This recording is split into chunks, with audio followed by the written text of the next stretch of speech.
Guys, I am foodie Nusrat. আজকে আমি share করব আমি সারাদিন কি কি করলাম তা। সকালে উঠে আমি জানালাটা খুললাম, খুলে বাইরের পরিবেশটা দেখলাম। তারপর বিছানাটা গুছিয়ে ফেলবো, তুড়ি মেরে বালিশগুলো দিয়ে দিব। তারপরে আমি আর আমার ফ্রেন্ড যাচ্ছি মুখ ধুতে, ব্রাশ করে নেব ও মুখ ধুয়ে আসলাম নাস্তা করতে। খোলার পিঠা ও মিঠা দিয়ে নাস্তা করলাম। খাবারটা কিন্তু অনেক মজাই ছিল। তারপর আমরা দুইজন চা খেলাম। এই গাছটার বড়িগুলো অনেক মজা, তাই কয়টা বড়ি নিয়ে নিলাম খাওয়া।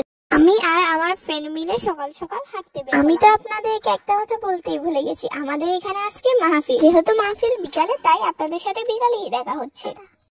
এখন বিকাল 4টা বেজে গেছে, মাইকে এখন ওয়াজ মাহফিল হচ্ছে। তারপর আমরা দুই ফ্রেন্ড মিলে ছবি তুলে নিচ্ছিলাম।